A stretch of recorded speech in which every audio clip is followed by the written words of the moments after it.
Quando Pedro diz para Ananias que ele mentiu para o Espírito Santo, não para os homens, mas sim para Deus, Pedro de modo algum está afirmando que o Espírito Santo é a terceira pessoa da Trindade. Não devemos acrescentar palavras no texto. O Espírito do Senhor estava sobre Pedro e revelando a ele as verdades ocultas.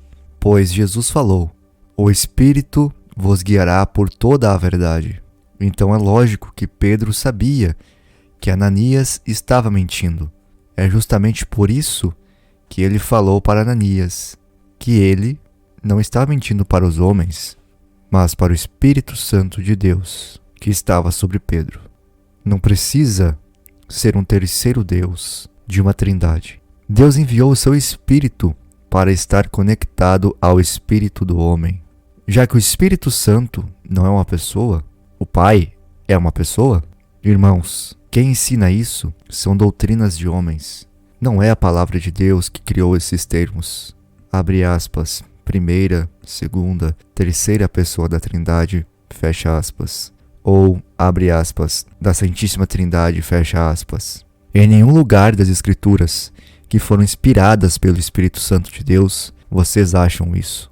Então, essa ideia entrou na Igreja Católica Romana e passou também pela Reforma Protestante. É bem verdade que na Reforma algumas coisas foram corrigidas, porém outras permaneceram e outras doutrinas diabólicas passaram a existir, das quais já tratei aqui no canal. Podemos dizer que a Reforma foi uma velinha acesa no meio das trevas. Isso é uma metáfora, porque tem coisas no catolicismo que são melhores que no protestantismo, por incrível que pareça.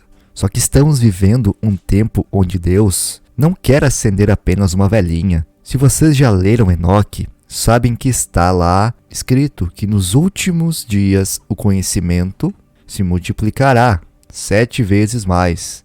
Hoje Deus quer acender a menorá.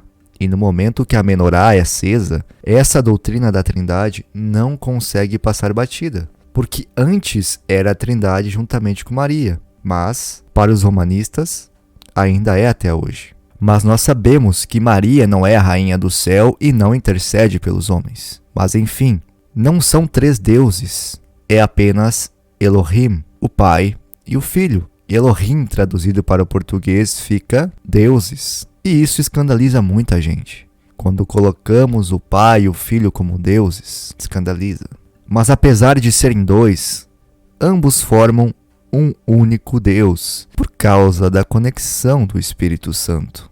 Agora vamos ler João, capítulo 8, do versículo 14 ao 16. Jesus respondeu: "Ainda que eu dê testemunho a respeito de mim mesmo, o meu testemunho é verdadeiro, porque sei de onde vim e para onde vou. Mas vocês não sabem de onde venho, nem para onde vou.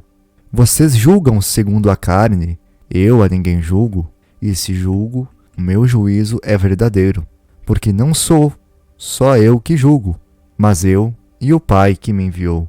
Eu quero que vocês prestem atenção no verso a seguir, porque vai falar algo interessante para o nosso contexto. Também na lei de vocês está escrito que o testemunho de 2 pessoas é verdadeiro. Aqui vemos que Cristo está dizendo que na lei deles dizia que o testemunho de 2 pessoas é verdadeiro. Agora vamos ler outro texto.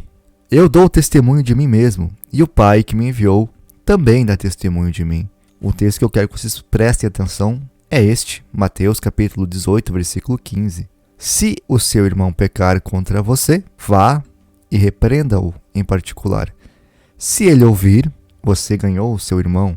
Mas, se não ouvir, leve ainda com você 1 ou 2 pessoas, para que pelo depoimento de 2 ou 3 testemunhas, toda a questão seja decidida."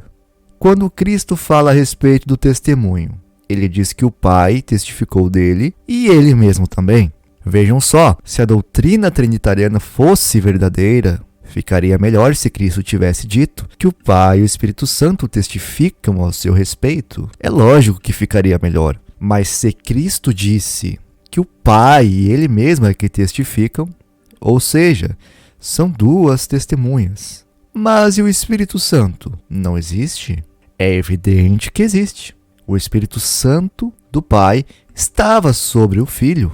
Isso é fato, não especulação. Só para esclarecer um ponto, quando Cristo fala a respeito do Pai ser testemunha, não significa que o Pai é uma pessoa. Foi apenas uma referência ao que estava na lei.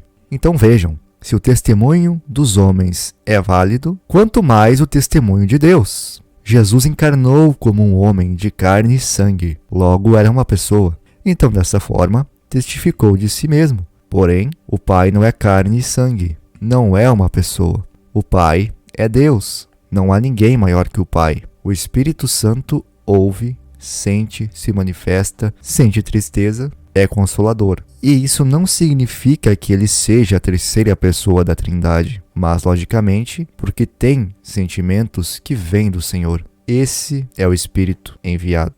Se você gosta do meu trabalho, considere deixar o seu like e compartilhar esse material em suas redes sociais. Caso seja novo no canal, inscreva-se e ative o sininho de notificações. Um forte abraço e que o Pai te abençoe, em nome de Jesus.